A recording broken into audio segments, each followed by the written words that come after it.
Welcome to my video series on the special theory of relativity. So, in this video series, we're going to walk through a couple of phenomena that is derived from certain principles of special theory of relativity. And first of all, I must say that Einstein devised this theory of relativity around the early 1900s. And surprisingly, he didn't win a Nobel Prize for it, but it is very well known nowadays by physicists. And special theory of relativity, I'm going to first say this, that if you want to understand special theory of relativity, the first thing you got to do is get rid of the notion or idea of absolute space. So you have to get rid of that idea and introduce another idea or phenomenon known as reference systems. So let's figure out, let me describe what absolute space would be. So like, let's say here's space. This is the grid of space.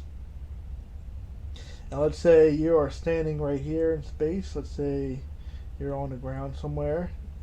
You're on Earth.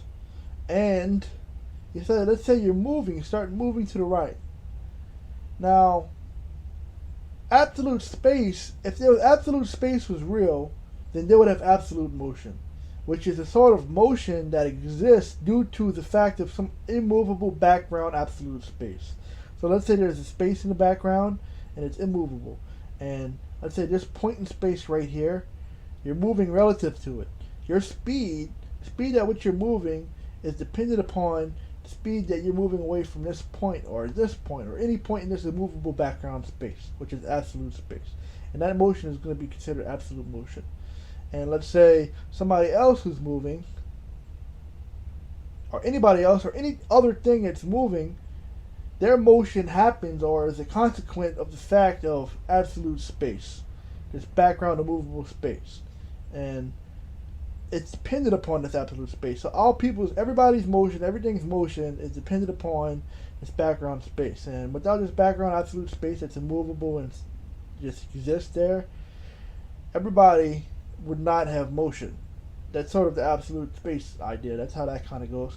And everybody's motion can be considered to be similar and related, I guess you can say, that they are all dependent on the same sort of reference system, I guess you can say, which is not true. They're all dependent upon the same sort of object that they're moving relative to. So they all can be considered moving, while the background space is considered immovable, and it's not moving.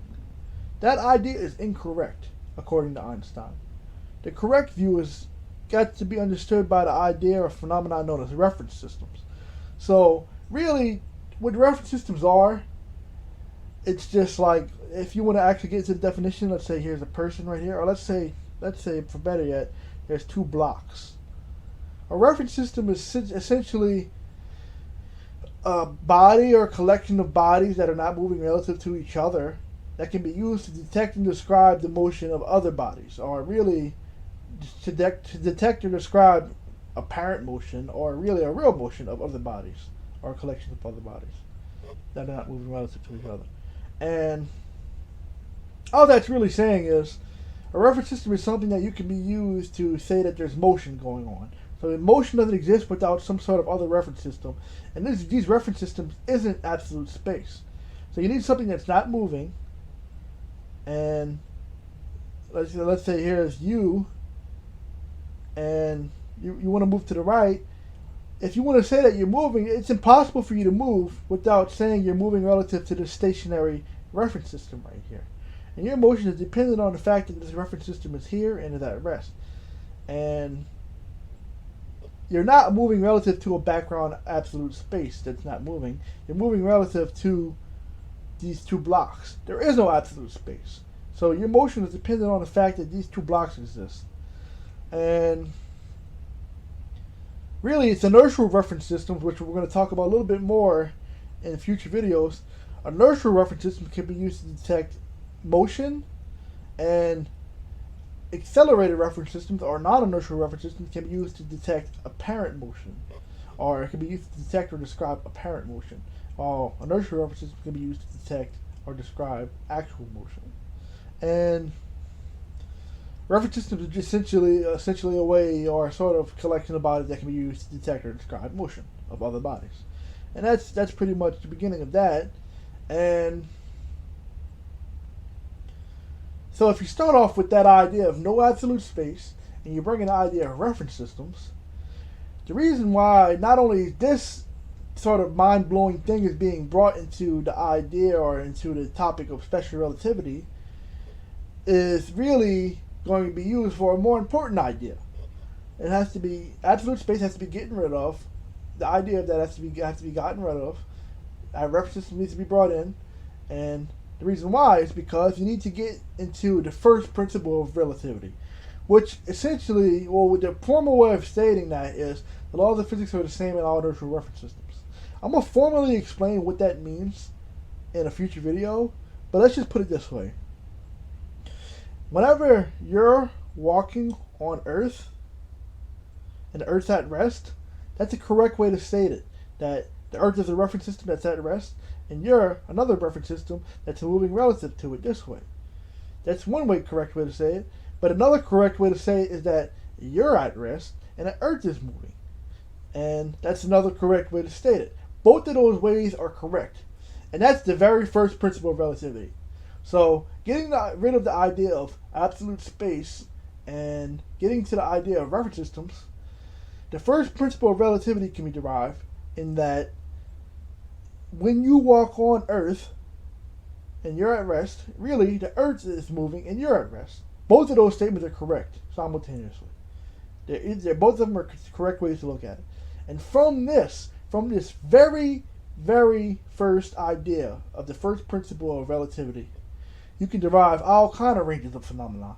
So really a lot of people don't even talk about the absolute space, or a lot of physicists don't explain absolute space in reference systems too much whenever they start to introduce special relativity to students. But I felt like it was needed because you can't really understand the first principle of relativity without first getting rid of absolute space and bringing it into the notion of reference systems. They usually just straight up start off with the first principle of relativity. So I don't want to just tell you to forget everything I said about absolute space and reference systems and just start off with the first principle of relativity. It might help to do that a little bit. Just kind of like keep it in the back of your mind that there is no absolute space and that reference systems are what they are. That's what it is. It's to describe motion.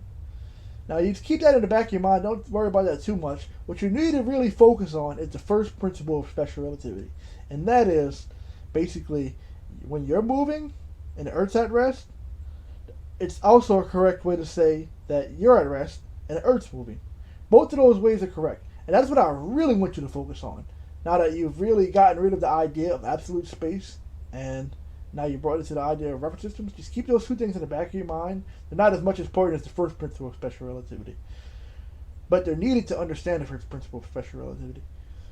So, yeah, now that we have this first principle of special relativity really brought into the mind, whenever you're moving, the Earth's at rest, and whenever the Earth's moving, you're at rest. Both of those correct.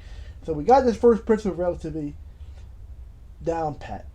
We have it in the minds, and now that we have this first principle, we can derive everything about special relativity. Just from this first principle, we can derive everything about special relativity. We can derive the second principle of special relativity, which states that the speed of light is the same speed no matter how it's measured or who it's measured by, no matter what. It's the same speed always.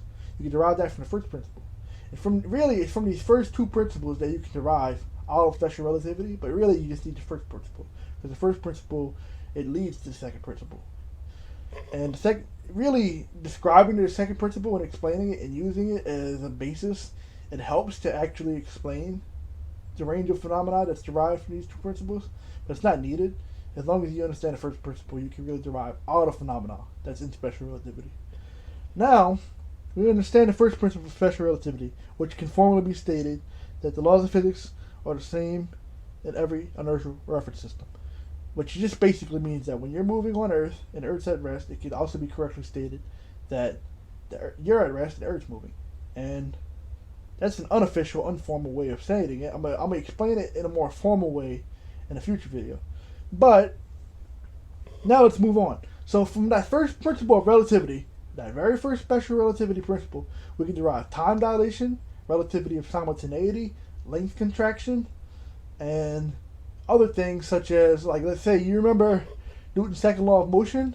Yeah, that this law right here, that just doesn't look good, like a good sigma. This is a better sigma. F is equal to m times a. Yeah, remember the second law of motion that Newton had? Well, it's technically not correct. It's not completely correct. It's a little accurate. It's accurate, but it's not completely precise. So at slow speeds, it's pretty accurate. But whenever you get to high speeds, like near the speed of light or a little bit less, you need a whole new equation. You need a revision. And from that first principle of relativity, where whenever you move on Earth and the Earth's at rest, it's also stated that you're at rest and the Earth's moving. Just from starting from that, you can derive a whole new equation of the second law of motion. And you can also derive time dilation, length contraction, relativity of simultaneity, and also E equals mc squared. You remember that equation that Einstein derived? Well, this equation is not completely correct either. This is correct for whenever you're at rest. So this is for rest mass. But there's a relativistic energy. This is just rest energy. But there's a relativistic energy. And basically, this is correct when you're at rest. But whenever you speed up and get near the speed of light, you need a whole new equation. And you can derive this equation simply from the fact that of the first principle of special relativity. So let's get back to time dilation. So time dilation is basically the phenomenon that whenever you're moving, let's say you're moving relative to somebody at rest, your time enlarges, it dilates. So basically a good, easier way to understand that is your time slows down and somebody else's time is moving much faster. That's time dilation. And length contraction is whenever you're moving relative to somebody at rest, all of space around you contracts. It contracts. So lengths and distances are smaller. So a meter stick in your reference system is smaller, and you become smaller. And that's whenever you're moving relative to somebody at rest. And that's length contraction. And relativity of simultaneity is, let's say, here's somebody at rest, and here's somebody moving relative to somebody at rest. Let's say two events. Let's say this can explodes, and this can explodes from this relative to this person at rest. And he measures them to explode at the same time. Well, let's say from this person who is moving relative to this person at rest, whenever he measures these cans to explode, they don't explode at the same time. So in other words, two events that happen simultaneously relative to one person does not always happen to be simultaneous events relative to somebody who's moving relative to the person at rest. And that's relativity of simultaneity. And all of these phenomena can be derived from that very first principle of special relativity, which states that the laws of physics are the same in every inertial reference system. And basically, I'm trying to think, am I forgetting anything? What am I forgetting? There's something I believe I'm forgetting. What am I forgetting? I don't know. But that first principle of special relativity simply can be informally stated as whenever you're at rest, whenever Earth's at rest, you're moving. It can also be correctly stated that you're at rest and Earth's moving. And that's a good way to look at it. And if you really understand all of that, you can derive all of these ranges of phenomena that come from special theory of relativity.